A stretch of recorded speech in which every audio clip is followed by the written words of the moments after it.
హిందూ సంప్రదాయాలలో ప్రతి తిథి వెనుక ఒక ఆధ్యాత్మిక అర్థం ఉంటుంది. అందులో త్రయోదశి తిథికి ప్రత్యేక స్థానం ఉంది. శనివారం త్రయోదశి కలిసిన రోజును శని త్రయోదశిగా పిలుస్తారు.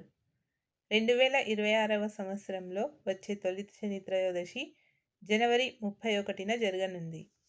ఈరోజు శనిదేవుడిని న్యాయాన్ని కాపాడే దేవుడిగా, కర్మఫలాలను ఇచ్చే దేవతగా భావించి భక్తులు విశేషంగా ఆరాధిస్తారు.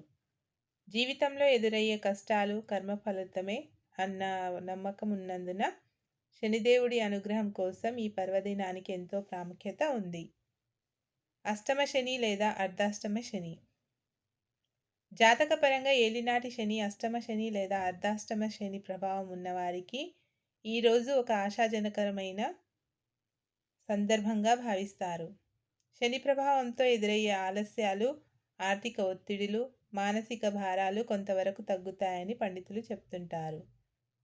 పెద్ద పూజలు చేయలేకపోయినా ఈ రోజున భక్తితో చేసిన చిన్న ఆరాధన కూడా జీవితంలో మార్పుకు దోహదం చేస్తుందనే విశ్వాసం చాలామందిలో ఉంది. శివుడికి అత్యంత ప్రీతికరమైన త్రయోదశి తిథి శివుడికి అత్యంత ప్రీతికరమైనదిగా శాస్త్రాలు చెబుతాయి. అదేవిధంగా శనివారం విష్ణుమూర్తికి ఇష్టమైన రోజుగా భావిస్తారు. ఈ రెండు కలిసి వచ్చే శని త్రయోదశి నాడు శివుడు మరియు కేశవుడు ఇద్దరు ఆశీస్సులు లభిస్తాయని భక్తుల నమ్మకం. అంతేకాదు, శనిదేవుడు జన్మించిన తిథి కూడా త్రయోదశే కావడంతో ఈ రోజుకు మరింత పవిత్రత చేకూరింది. అందుకే ఈ పర్వదినాన్ని సాధారణ శనివారంతో పోల్చి చూడరు. శని త్రయోదశి తిథి 2026 జనవరిలో వచ్చే శని త్రయోదశి తిథి సమయాలను గమనిస్తే జనవరి 30 శుక్రవారం ఉదయం 11:09 త్రయోదశి ప్రారంభం అవుతుంది. జనవరి 31 శనివారం ఉదయం 8:26 తిథి ముగుస్తుంది. ఉదయ తిథిని ప్రామాణికంగా తీసుకునే సంప్రదాయం ప్రకారం జనవరి 31 శనివారం రోజే శని త్రయోదశి పూజలు చేయాలి. ఈ సమయాలను అనుసరించి భక్తులు తమ ఆచరణలను నిర్ణయించుకోవాలి. సూర్యోదయానికి ముందే ఈ రోజున ఆచరించే పూజల్లో అభిషేకానికి ప్రత్యేక ప్రాధాన్యం ఉంటుంది. ఉదయం సూర్యోదయానికి ముందే శుద్ధిగా స్నానం చేసి శనీశ్వరుడిని నువ్వుల నూనెతో అభిషేకించడం శుభప్రదంగా భావిస్తారు. నువ్వుల నూనె శనికి ప్రీతికరమని పురాణాలలో పేర్కొనబడింది. ఈ అభిషేకం వల్ల జీవితంలో ఎదురయ్యే ఆటంకాలు తగ్గి మనసుకు స్థిరత్వం వస్తుందని నమ్మకం. రావి చెట్టుకు శనివారం రోజున రావి చెట్టుకు సంబంధించిన విశ్వాసాలు కూడా ఉన్నాయి. లక్ష్మీనారాయణులు రావి చెట్టులో నివసిస్తారని కొందరు విశ్వసిస్తారు. అందువల్ల శని త్రయోదశి నాడు రావి చెట్టు చుట్టూ ప్రదక్షిణాలు చేయడం వలన కష్టాలు తొలగిపోతాయని భక్తుల అభిప్రాయం. ఈ ఆచరణ ప్రకృతితో మనిషి అనుబంధాన్ని గుర్తు చేసే విధంగా కూడా ఉంటుంది. శని త్రయోదశి రోజున శని త్రయోదశి పర్వం అని ప్రత్యేకమైన సమయం ఉంటుంది. అది సాయంత్రం 5:15 నుండి 5:45 మధ్యలో ఉంటుంది.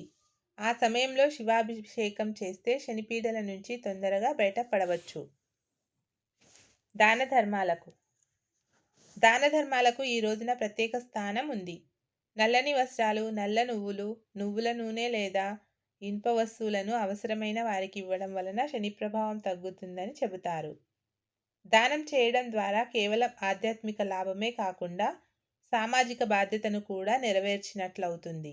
అందుకే చాలామంది ఈ రోజున దానాలకు ప్రాధాన్యత ఇస్తారు.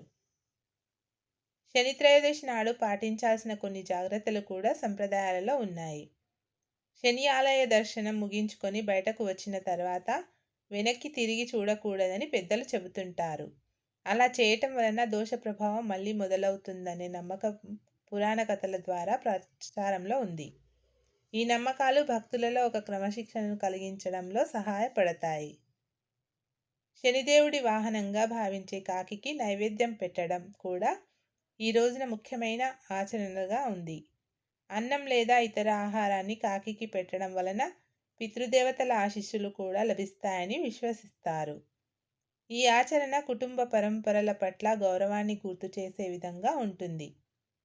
ఆలయానికి వెళ్ళలేని వారు ఇంట్లోనే ఇలా దీపం పెట్టుకోవాలి. ఆలయానికి వెళ్ళలేని వారు ఇంట్లోనే శనిదీపం వెలిగించుకోవాలి. స్నానం చేశాక హాల్లో శనిదీపం పెట్టుకోవాలి. శనికి ఇష్టమైన దిక్కు పడమర. ఇష్టమైన సంఖ్య 8. స్నానం చేశాక హాల్లో పడమర దిక్కున ఒక పీట ఉంచి దానిమీద మట్టి ప్రమిదలో శనికి ఇష్టమైన నువ్వుల నూనె పోసి 8 ఒత్తులను ఒకే ఒత్తిగా చేసి పడమర దిక్కు వైపు వెలిగేలా దీపం పెట్టాలి. ఈ శని దీపం వలన కూడా శనిపీడల నుంచి బయటపడవచ్చు. శని బాధలు తీరేందుకు చదవాల్సిన స్తోత్రం. నీలాంజన సమాభాసం రవిపుత్రం యమాగ్రజం ఛాయామార్తాండ సంభూతం తం నమామి శనైశ్వరం.